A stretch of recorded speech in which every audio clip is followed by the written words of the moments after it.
Okay, good afternoon. Thanks so much to the conveners of today's workshop. My name is Raleigh Martin. I'm a program director in the Division of Earth Sciences at the National Science Foundation. I'm going to just talk about a few things from the NSF perspective that hopefully can inform today's discussion.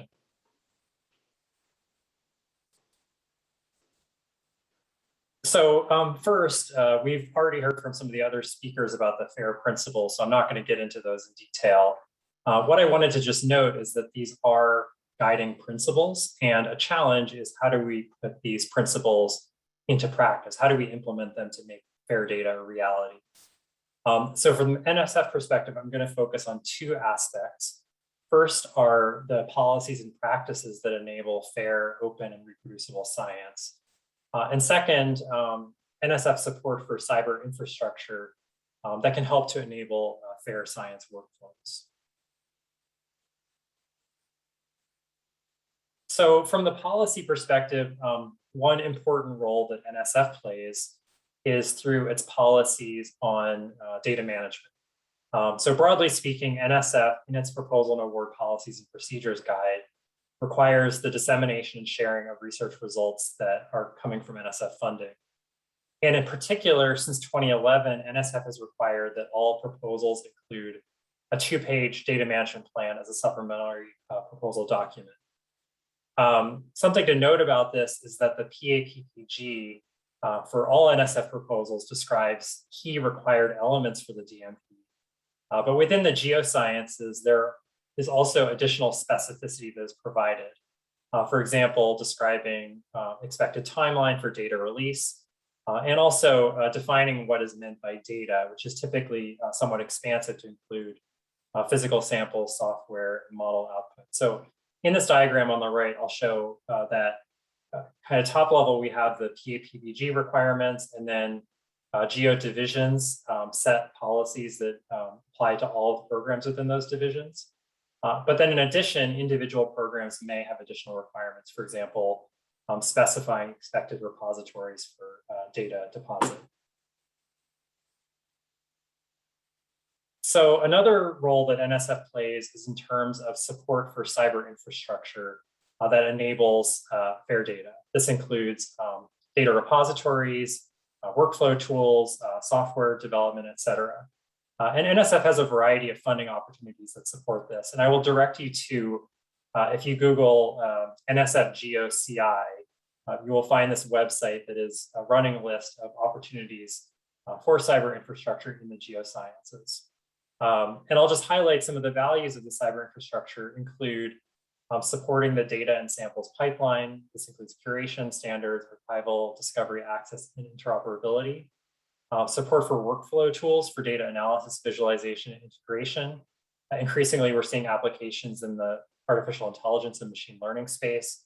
And also, we acknowledge the important role of CI professionals and cyber skills development for cyber infrastructure. So I just wanted to mention a few existing NSF programs that are relevant in the cyber infrastructure space. EarthCube has been a program in partnership between GEO and NSF's Office of Advanced Cyber Infrastructure to support advanced understanding of the Earth by enabling researchers to share data and knowledge in an open and transparent manner. Some of the activities that have been supported through EarthCube include funded projects for development of cyber infrastructure that improves data access and increases interoperability. Community activities that support collaborations among geoscientists and with computer scientists and CI professionals. And also an EarthCube office currently based at the San Diego Supercomputing Center, which supports community governance, an annual meeting, and various activities for shared standards and infrastructure. I will note that EarthCube is at the end of its 10-year funding cycle, but there are active awards, including the EarthCube office, that will continue for several years to come.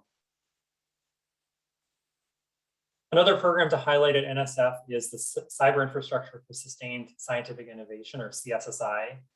Typically, this program has an annual proposal deadline in November or December. And this is an NSF-wide umbrella program supporting the creation and deployment of cyber infrastructure services that address needs in science and engineering. There are multiple tracks for smaller and larger projects.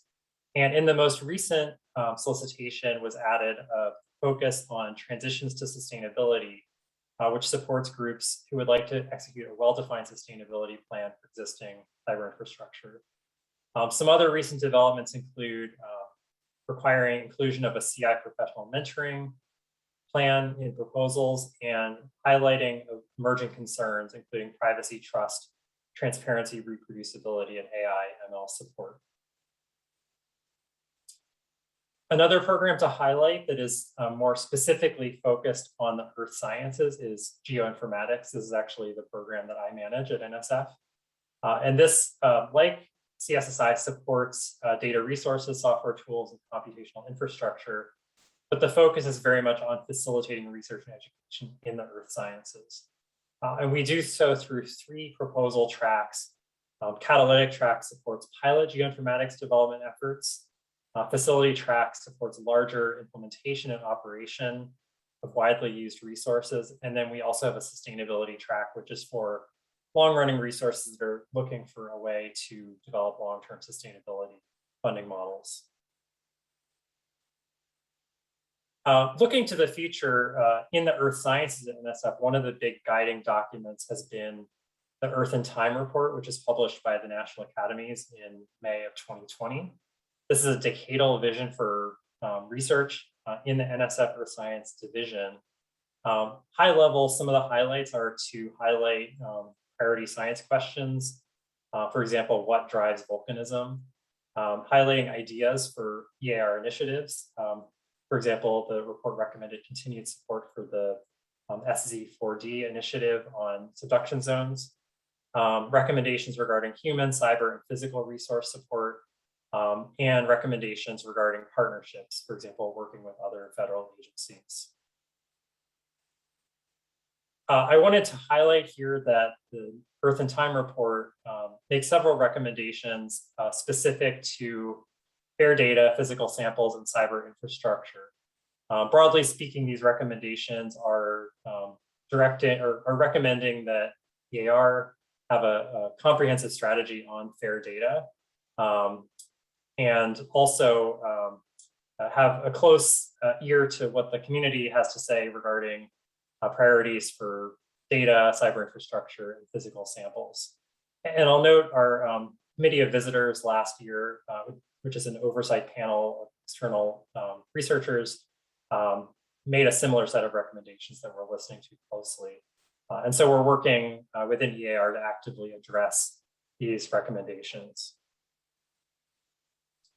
I wanted to give an example of where specifically we are trying to provide clarity to the community regarding NSF expectations, EAR expectations for data management and sample management. So EAR has a data and sample policy. One recent addition in multiple EAR solicitations is to include language that reiterates some of the key elements of our data policies. So this is front and center for PIs who are considering submission of proposals. So for example, the Metrology and Geochemistry program, which just published an updated solicitation a few weeks ago, highlights that EAR's definition of data is expansive and includes not only data sets, but also derived data products, software, and physical collections. Highlights the need to describe the timeline for data collection and release, and also encourages, when possible, the use of long-lived disciplinary repositories as appropriate for the data types to be collected. And I'm not going to cover it here, but I'll note that the Metrology and Geochemistry solicitation also has several other important updates to pay attention to. For example, clarification of requirements for proposals that work in foreign countries or on native, tribal, or indigenous lands. Kirsten already mentioned this, but one big initiative right now at NSF is this FAIROS, or Fair and Open Science Research Coordination Network solicitation. The deadline is coming up in about 2 months. And this solicitation is intended to support research coordination networks that will foster catalytic improvements and scientific communities that are focused on the FAIR guiding principles and open science best practices. The solicitation supports RCNs on 2 tracks. The first track is focused on disciplinary improvements that target sets of scientific communities. And the second track is for cross-cutting improvements that could be applicable across most scientific disciplines. And the solicitation highlights quite a few areas that would be relevant to be addressed within FAIR's RCN proposals. And you can see many of these here, including metadata, interoperability, stewardship practices, and reproducibility.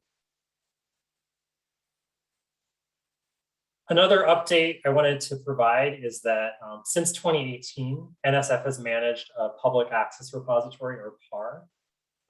Version 1.0 of the NSF PAR was focused on peer-reviewed scholarly journal articles. Since 2018, PIs of NSF-funded research have been required to deposit information about papers associated with their NSF-funded research and make those papers available within 12 months of publication. As of November of last year, NSF grantees can also document metadata and associated DOIs for their NSF-funded research data sets. This is not actually hosting the data itself, but basically pointing to the data in external repositories. In the coming months, it is expected that this functionality will be directly built into the NSF project reporting system, that is the annual and final reports that PIs submit, which will hopefully help to accelerate the documentation of data, broadly speaking, from NSF-funded research. So I will conclude there and just note that today, NSF's Geo Directorate is hosting a public quarterly webinar on its education and broadening participation activities. So if you have the time, I would encourage you to attend at 2 p.m. today. And also, if you're interested in updates from the Earth Science Division, I would encourage you to sign up for this listserv. And I will attempt to send all of these links that I've shown today via the chat. So with that, I will stop sharing and hand it over to the next presenter.